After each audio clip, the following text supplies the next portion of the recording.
پیر پیرا میرے میرا غوث اعظم پیر پیرا جیلانی میرے میرا جیلانی غوث اعظم۔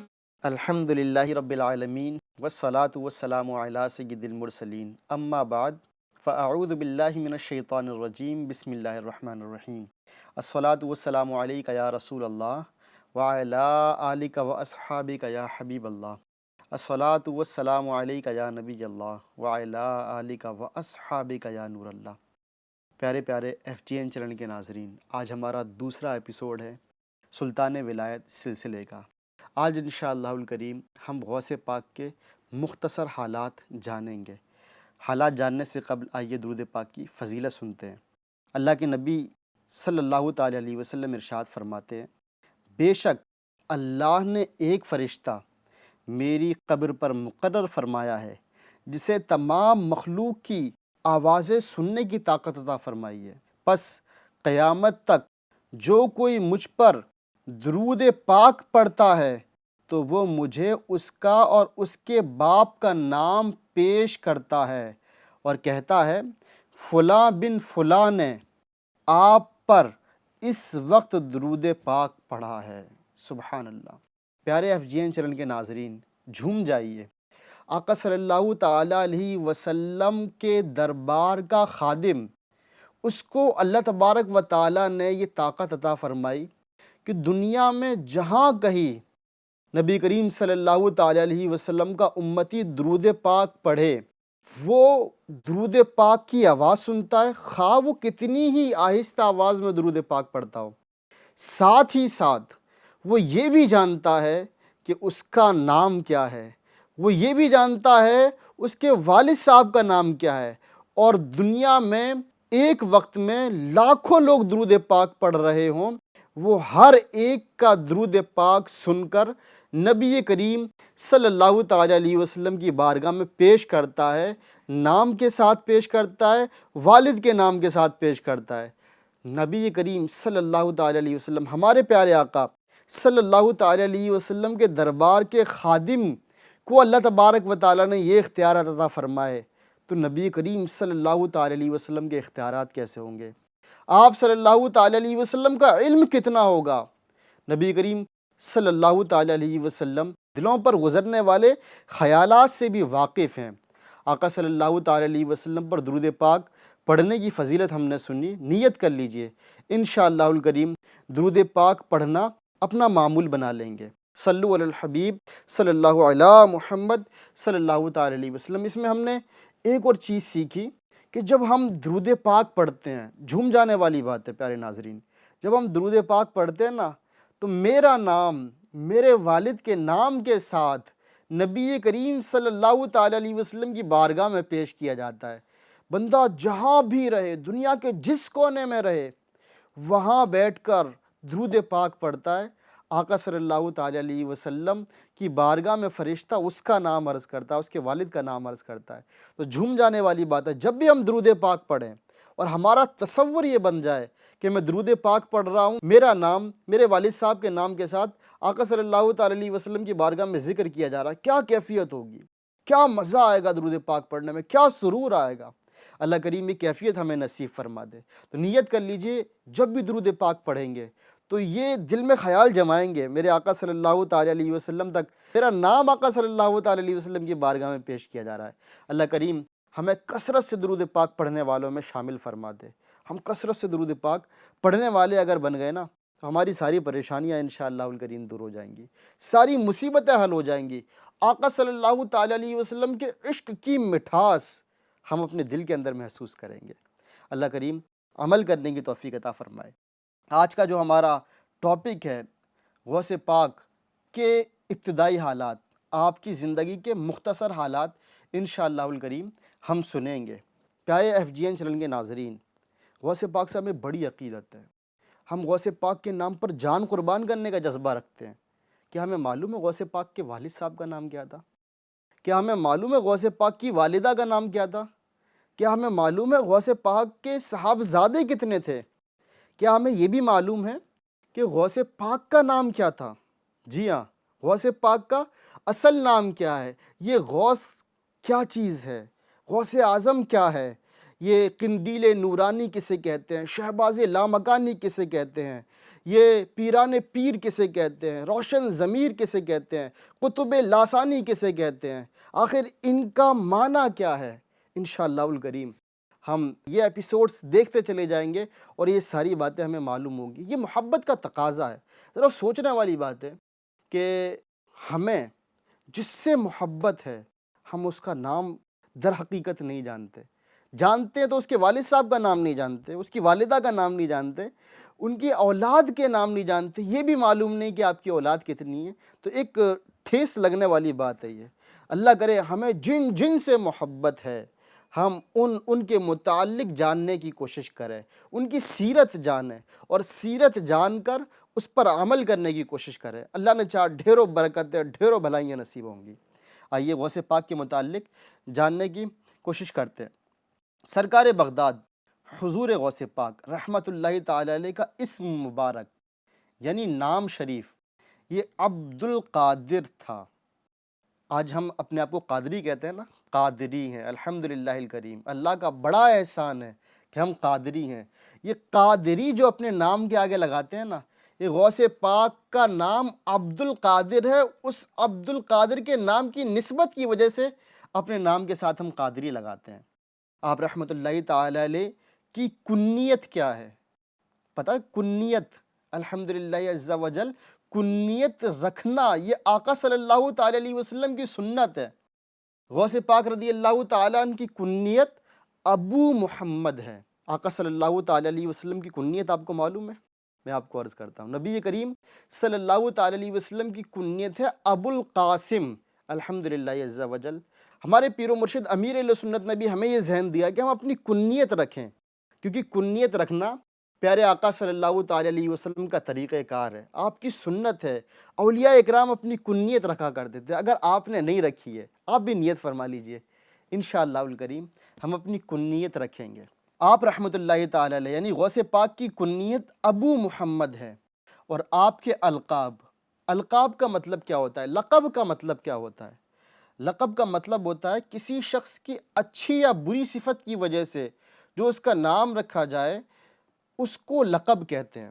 حضرت غوث پاک رضی اللہ تعالیٰ عنہ کے القاب بہت سارے ہیں، آپ کے چند القاب میں آپ کو عرض کرتا ہوں۔ غوث پاک کو محی الدین کہا جاتا ہے، سبحان اللہ، یعنی دین کو زندہ کرنے والا۔ محبوب سبحانی کہا جاتا ہے، غوث الثقلین کہا جاتا ہے، غوث الاعظم کہا جاتا ہے، وغیرہ وغیرہ بہت سارے القاب ہیں۔ آپ رحمۃ اللہ تعالی علیہ 470 ہجری میں بغداد شریف کے قریب قصبہ جیلان میں پیدا ہوئے۔ آپ رحمۃ اللہ تعالی علیہ جیلان میں پیدا ہوئے تھے، جو بغداد کے قریب ایک قصبہ ہے۔ آپ رحمۃ اللہ تعالی علیہ کب پیدا ہوئے؟ 470 ہجری میں، اور 561 ہجری میں بغداد شریف میں وصال فرمایا۔ آپ رحمۃ اللہ تعالی علیہ کا مزار پر انوار عراق کے مشہور شہر بغداد شریف میں ہے۔ یہ بغداد یہ عراق کی کیپٹل ہے، راجدھانی ہے، اور الحمدللہ آج بھی سینکڑوں ہزاروں عاشقان رسول، سینکڑوں ہزاروں عاشقان اولیاء اکرام آپ کے مزار پر حاضری دیتے ہیں، آپ کی برکتیں لوٹتے ہیں۔ اللہ کریم ہم کو بھی توفیق عطا فرمائے، ہمیں بھی یہ سعادت ملے کہ ہم بھی جن سے محبت کرتے ہیں ان کی بارگاہوں میں جائیں، حاضری دیں، دعائیں کریں، ان کی برکتیں لوٹنے کی کوشش کریں۔ اللہ کریم یہ سعادت ہمیں عطا فرمائے۔ اچھا، ہم بار بار یہ سنتے ہیں کہ غوث پاک، غوث اعظم، غوث سمدانی، یہ غوث کا مطلب کیا ہوتا ہے؟ میں آپ کو بتاتا ہوں۔ غوثیت بزرگی کا ایک خاص درجہ ہے، یعنی اولیاء اکرام جو زمانے میں ہوتے ہیں ان میں سب سے بڑا درجہ جو ہوتا ہے نا وہ غوثیت کا درجہ ہوتا ہے۔ لفظ غوث کی لغوی معنی ہے فریاد رس، یعنی فریاد کو پہنچنے والا۔ چونکہ حضرت شیخ عبد القادر جیلانی غریبوں، بے کسوں، حاجت مندوں کے مددگار ہیں، اسی لیے آپ رحمۃ اللہ تعالی علیہ کو غوث اعظم کے خطاب سے سرفراز فرمایا گیا۔ جی ہاں، یعنی غوث اعظم کا مطلب کتنا پیارا ہوا، غوث اعظم کا مطلب سب سے بڑا مددگار۔ تو غوث پاک الحمدللہ الکریم سب سے بڑے مددگار ہے، ہمیں چاہیے کہ ہم غوث پاک سے مدد طلب کریں۔ غوث پاک فرماتے ہیں کہ میرا چاہنے والا مجھے جہاں پکارتا ہے میں اس کی مدد کرتا ہوں۔ اور بعض عقیدت مند آپ کو پیران پیر دستگیر کے لقب سے بھی یاد کرتے ہیں، یعنی غوث پاک یہ پیران پیر ہیں۔ پیران پیر کا مطلب پیروں کے بھی پیر ہیں، دستگیر ہیں۔ دستگیر کا مطلب کیا ہے؟ ہاتھ کو تھامنے والے ہیں، ڈوبوں کو سہارا دینے، یعنی جو ڈوب رہا ہو نا اس کو سہارا دینے والے ہیں، ڈوبتوں کو کنارہ دینے والے غوث پاک رضی اللہ تعالیٰ عنہ ہیں۔ غوث پاک رضی اللہ تعالیٰ عنہ کے متعلق میں آپ کو ایک اور چیز بتاؤں، آپ نجیب الطرفین ہیں، آپ سید تو ہیں لیکن آپ نجیب الطرفین سید ہیں۔ نجیب الطرفین کا مطلب کیا ہوتا ہے؟ نجیب الطرفین کا مطلب ہوتا ہے کہ جن کے والد اور والدہ یہ حسنی اور حسینی ہوں، یعنی والد والدہ میں سے کوئی نہ کوئی حسنی اور کوئی حسینی ہوں گے۔ الحمدللہ الکریم غوث پاک کے والد جو تھے نا آپ حسنی سید تھے اور والدہ حسینی سیدہ تھیں۔ آپ رحمۃ اللہ تعالی علیہ کا نسب میں آپ کو عرض کرتا ہوں، آپ رحمۃ اللہ تعالی علیہ والد ماجد کی نسبت سے حسنی ہیں، اسی لیے آپ کو حسنی کہا جاتا ہے اور حسینی بھی کہا جاتا ہے۔ یوں سمجھیں کہ آپ کا نام جب لیا جاتا ہے تو غوث اعظم، پیر پیرا، میر میرا، قندیل نورانی، شہباز لامکانی، عبد القادر جیلانی، حسنی حسینی یوں کہا جاتا ہے۔ حسنی کس لیے؟ کیونکہ آپ والد صاحب کی جانب سے حسنی ہیں، اور حسینی کس لیے؟ کیونکہ آپ والدہ کی جانب سے حسینی ہیں۔ آپ کا سلسلہ نسب یوں ہے، آپ کا نام سید محی الدین عبد القادر، آپ کے والد صاحب کا نام سید ابو صالح موسیٰ جنگی دوست، آپ کے والد صاحب کا نام کیا ہے؟ سید ابو صالح موسیٰ جنگی دوست۔ آپ کے دادا کا نام سید ابو عبداللہ بن سید یحییٰ بن سید محمد بن سید داؤد بن سید موسیٰ ثانی بن سید عبداللہ بن سید موسیٰ بن سید عبداللہ محد بن سید امام حسن مثنیٰ بن سید امام حسن بن سیدنا علی المرتضیٰ کرم اللہ تعالی وجہہ الکریم۔ اور آپ رحمۃ اللہ تعالی علیہ اپنی والدہ ماجدہ کی نسبت سے حسینی ہیں۔ والد صاحب کا بھی آپ نے نام سنا، ابو صالح موسیٰ جنگی دوست۔ آپ کو یہ جنگی دوست کیوں کہا جاتا ہے؟ یعنی تھوڑا سا ہو سکتا ہے کہ وہ ایک سسپینس ہوا ہو، ایک کنفیوژن سی ہوئی ہو کہ بھائی ابو صالح نام سمجھ میں آ رہا ہے، موسیٰ نام سمجھ میں آ رہا ہے، یہ جنگی دوست کا مطلب کیا ہے؟ آپ کو جنگی دوست کیوں کہا جاتا ہے؟ اصل میں آپ رحمۃ اللہ تعالی علیہ نیکی کی دعوت دینے کے جذبے سے سرشار رہا کرتے تھے۔ آپ رحمۃ اللہ تعالی علیہ یہ نہیں دیکھتے تھے کہ سامنے والا جو ہے وہ بادشاہ ہے یا بادشاہ کا مقرب ہے، آپ کو نیکی کی دعوت دینی ہے تو دینی ہے۔ اللہ کریم ہمیں یہ توفیق عطا فرمائے۔ میں آپ کو یہ نام پڑھنے کا جو واقعہ ہے، اس کا جو پس منظر ہے کہ آپ کو جنگی دوست کہا جاتا ہے، اس کی جو وجہ میں آپ کو عرض کرتا ہوں۔ ایک دن آپ رحمۃ اللہ تعالی علیہ مسجد کو جا رہے تھے۔ خلیفہ وقت کا مطلب وقت کا بادشاہ۔ خلیفہ وقت کے چند ملازم شراب کے مٹکے نہایت ہی احتیاط سے سروں پر اٹھائے جا رہے تھے، یعنی شراب اپنے سروں پر لے کر جا رہے تھے۔ کس کے لیے؟ خلیفہ وقت کے لیے۔ آپ رحمۃ اللہ تعالی علیہ نے جب ان کی طرف دیکھا تو جلال میں آ گئے اور ان مٹکوں کو توڑ ڈالا۔ آپ رحمۃ اللہ تعالی علیہ کے رعب اور بزرگی کے سامنے کسی ملازم کو دم مارنے کی جرت نہ ہوئی، لیکن انہوں نے خلیفہ وقت کے سامنے سارا واقعہ بیان کر دیا، اور آپ رحمۃ اللہ تعالی علیہ کے خلاف خلیفہ کو ابھارا تو خلیفہ نے سید موسیٰ رحمۃ اللہ تعالی علیہ کو فوراً دربار میں حاضر ہونے کے لیے کہا، یعنی یوں کہا اپنے درباریوں سے، اپنے ملازمین سے کہ ان کو، یعنی حضرت سیدنا موسیٰ ابو صالح موسیٰ جنگی دوست کو فوراً دربار میں حاضر کیا جائے۔ چنانچہ حضرت سید موسیٰ رحمۃ اللہ تعالی علیہ دربار میں تشریف لے آئے۔ خلیفہ وقت اس وقت غیظ و غضب سے کرسی پر بیٹھا ہوا تھا، غصے میں تمتما رہا تھا۔ خلیفہ وقت نے للکار کر کہا، آپ کون تھے جنہوں نے میرے ملازمین کی محنت کو رائگاں کر دیا؟ میرے ملازمین محنت اور مشقت کر کے شراب کے مٹکے لے کر آ رہے تھے، تم نے ان کو توڑ ڈالا، آپ کون ہوتے ہیں؟ حضرت سیدنا موسیٰ رحمۃ اللہ تعالی علیہ نے فرمایا، میں محتسب ہوں اور میں نے اپنا فرض منصبی ادا کیا ہے۔ تو خلیفہ نے کہا، آپ کس کے حکم سے محتسب مقرر ہوئے؟ کس نے آپ کو محتسب بنا دیا؟ حضرت سیدنا موسیٰ رحمۃ اللہ تعالی علیہ نے رعب دار لہجے میں کہا، یہ بھی ذرا غور کرنے والی بات ہے، بادشاہ کے سامنے کھڑے ہیں۔ بادشاہوں کا ترہ کیا ہوتا ہے؟ بادشاہوں کی عادت ہوتی ہے کہ جو ان کے سامنے رعب دار لہجے میں بات کرے، جو ان کا ادب نہ بجا لائے، یہ حکم دے دیتے ہیں کہ ان کی گردن اڑا دو۔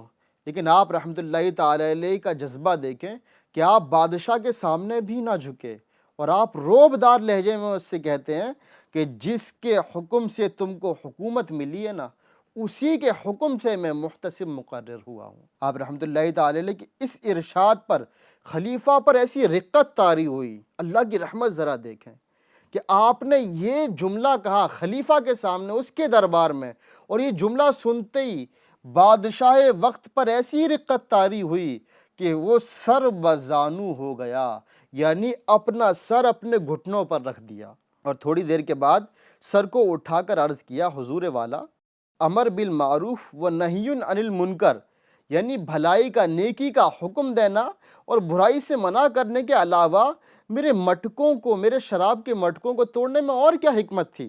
حضرت موسیٰ فرماتے ہیں، تمہارے حال پر شفقت کرتے ہوئے، یعنی مجھے تمہارے حال پر رحم آیا، تمہارے حال پر شفقت کرتے ہوئے میں نے مٹکوں کو توڑ دیا، نیز تجھ کو دنیا اور آخرت کی رسوائی اور ذلت سے بچانے کی خاطر۔ اللہ اللہ اللہ، کیا شان ہے غوث پاک رضی اللہ تعالیٰ عنہ کے والد صاحب کی، کہ آپ بادشاہ سے یہ فرما رہے ہیں کہ میں نے مٹکوں کو جو توڑا وہ تیرے حال پر رحم کرتے ہوئے توڑا، اور تجھے دنیا اور آخرت کی رسوائی اور ذلت سے بچانے کی خاطر توڑا۔ ظاہر ہے کہ تو شراب پیے گا، تو رب تبارک و تعالیٰ کی نافرمانی کرے گا، دنیا میں بھی رسوا ہوگا، کل بروز قیامت بھی رسوائی تیرے مقدر میں لکھ دی جائے گی، اور تو رب تبارک و تعالیٰ کی حرام کردہ چیزوں سے بچ جائے گا، تو نافرمانیوں سے بچ جائے گا، تو ذلت اور رسوائی سے بھی بچ جائے گا۔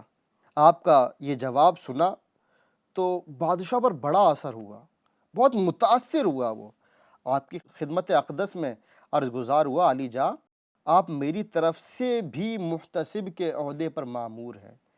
اللہ اللہ، یعنی بادشاہ وقت نے جس کو بلایا تھا کہ ان کو سزا دے، ان کی حکمت بھری باتوں سے اتنا متاثر ہوا کہ وہ انہی سے کہہ رہا ہے کہ آج سے آپ میری جانب سے بھی محتسب مقرر ہیں، کہ جہاں برائی دیکھیں، جہاں اللہ کی نافرمانی دیکھیں، آپ اس کو روک دیں، آپ اس کو ختم کر دیں۔ آپ کا جواب سنیں، ولیوں کے سردار کے والد صاحب کا جواب سنیں۔ حضرت سید موسیٰ رحمۃ اللہ تعالی علیہ نے اپنے متوکلانہ انداز میں فرمایا، جب حق تعالیٰ کی طرف سے مامور ہوں تو پھر مجھے خلق کی طرف سے مامور ہونے کی کیا حاجت ہے؟ اللہ اللہ، یعنی جب اللہ تبارک و تعالیٰ نے مجھے یہ ذمہ داری دی ہے تو میں تیری جانب سے یہ ذمہ داری قبول کیوں کروں؟ جب مجھے خالق نے یہ ذمہ داری دی ہے تو مخلوق کی ذمہ داری قبول کیوں کروں؟ اسی دن سے آپ رحمۃ اللہ تعالی علیہ کا جو لقب ہے وہ جنگی دوست بن گیا۔ پیارے FGN چینل کے ناظرین، ہمیں اس واقعے سے معلوم ہوا کہ آپ رحمۃ اللہ تعالی علیہ کا لقب جنگی دوست کیوں پڑا۔ ہمیں بھی چاہیے کہ ہم جہاں برائی دیکھیں اسے روکنے کی کوشش کریں۔ آج ہمارا حال کیا ہے؟ غور تو کریں۔ آج ہمارے گھر میں نمازیں قضا کی جا رہی ہوتی ہیں، آج ہمارے گھر میں فلمیں دیکھی جا رہی ہوتی ہیں، ڈرامے دیکھے جا رہے ہوتے ہیں، میوزک ہمارے گھر میں سنا جا رہا ہوتا ہے، اور ہم اس کو روکنے کی کوشش نہیں کرتے۔ باپ نمازی ہے اور باپ کے سامنے بیٹا نمازیں قضا کر رہا ہے، باپ کے ماتھے پر شکنیں نہیں آ رہی، اس کے دل کی کیفیت نہیں بدل رہی۔ ہمیں چاہیے کہ ہم جہاں بھی برائی دیکھیں نا، اس کو روکنے کی کوشش کریں، اور بالفرض اگر روک نہیں پاتے تو دل میں تو برا جانے نا، دل کی کیفیت بدلے۔ ایک ولی رحمۃ اللہ تعالی علیہ کے متعلق آتا ہے کہ آپ برائی دیکھتے، اس کو روکنے کی کوشش کرتے، اور اگر روک نہ پاتے تو آپ کی کیفیت اتنی تبدیل ہو جاتی، آپ کی کیفیت اتنی تبدیل ہو جاتی کہ آپ کے پیشاب میں خون آ جاتا۔ اللہ اکبر۔ اور ہمارا حال یہ ہے کہ ہمیں کوئی پرواہ ہی نہیں ہے۔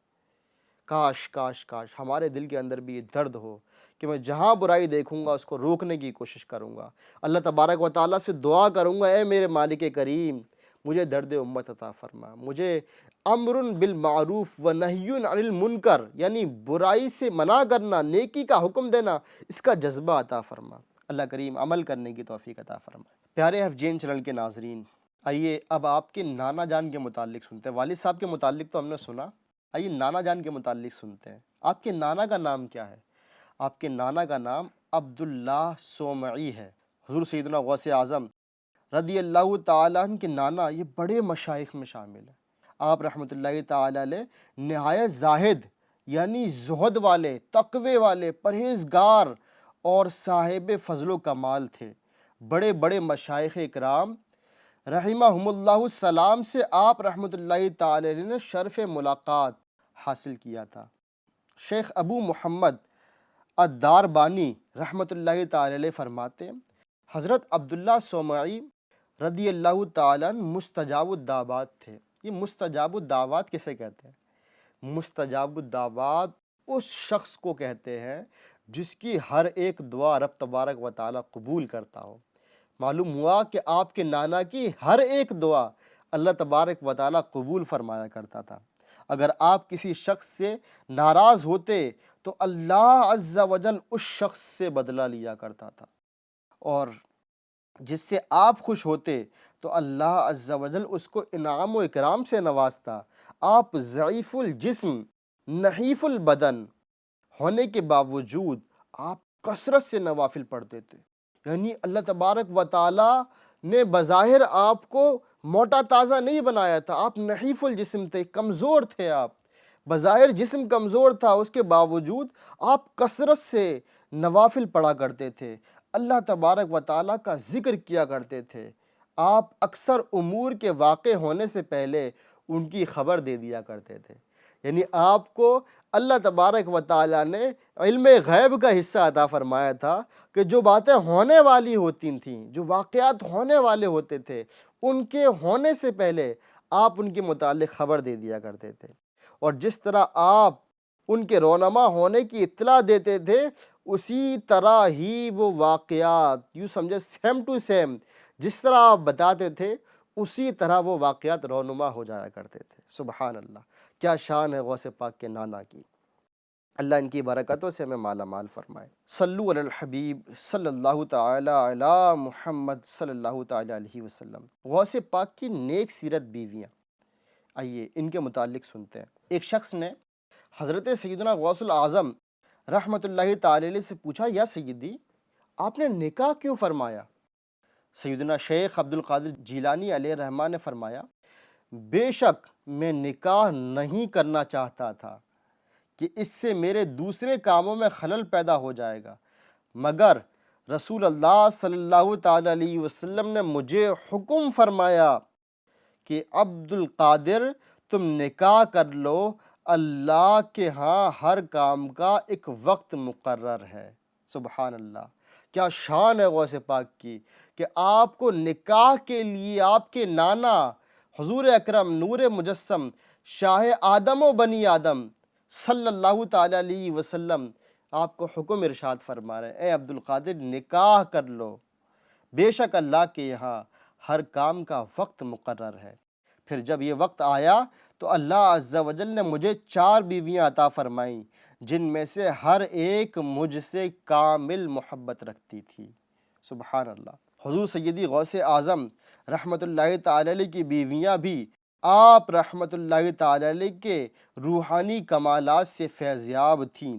آپ رحمۃ اللہ تعالی علیہ کے صاحبزادے حضرت شیخ عبد الجبار رحمۃ اللہ تعالی علیہ اپنی والدہ ماجدہ کے متعلق بیان کرتے ہیں کہ جب بھی والدہ محترمہ کسی اندھیرے مکان میں تشریف لے جاتیں تو وہاں چراغ کی طرح روشنی ہو جاتی تھی۔ ایک موقع پر میرے والد محترم غوث پاک رحمۃ اللہ تعالی علیہ بھی وہاں تشریف لے آئے۔ جیسے ہی آپ رحمۃ اللہ تعالی علیہ کی نظر اس روشنی پر پڑی تو وہ روشنی فوراً غائب ہو گئی۔ تو آپ رحمۃ اللہ تعالی علیہ نے ارشاد فرمایا، یہ شیطان تھا جو تیری خدمت کرتا تھا، اسی لیے میں نے اسے ختم کر دیا۔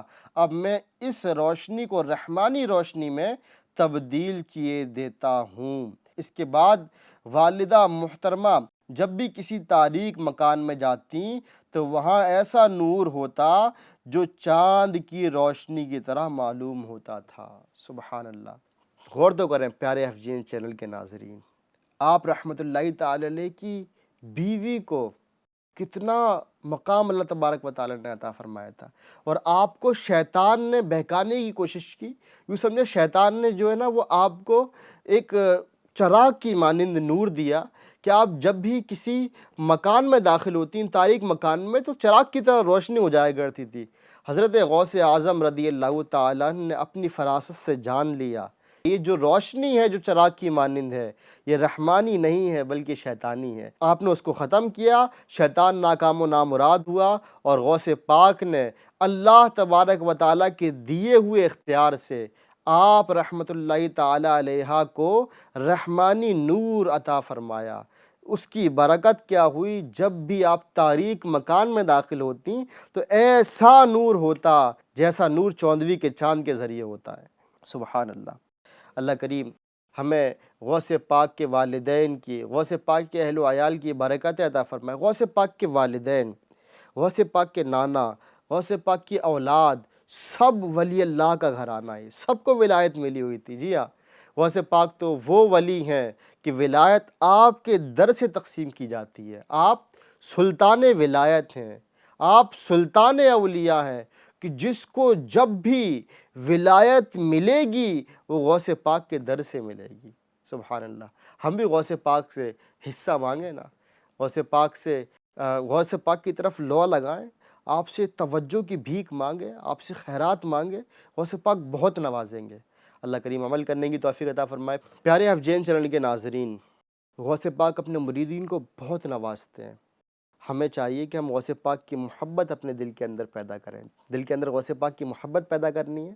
ہمیں جاننا ہے غوث پاک کس طرح نوازتے ہیں، کس طرح اپنے مریدین کی دستگیری فرماتے ہیں۔ FGN چینل آپ دیکھتے رہیں، انشاءاللہ الکریم یہ چینل آپ دیکھتے رہیں گے، یہ سلسلہ آپ دیکھتے رہیں گے، اس کے ذریعے دل کے اندر غوث پاک کی محبت مزید بڑھ جائے گی، اور کس طرح آپ کی برکتیں لوٹنی ہیں، کس طرح آپ سے مانگنا ہے، اور کس طرح آپ مدد فرماتے ہیں، وہ بھی سیکھنے کو ملے گا۔ اللہ کریم عمل کرنے کی توفیق عطا فرمائے۔ صلو علی الحبیب صلی اللہ علیہ محمد صلی اللہ تعالی علیہ وسلم۔ پیرے پیرا میرے میرا غوث اعظم، پیرے پیرا میرے میرا غوث اعظم۔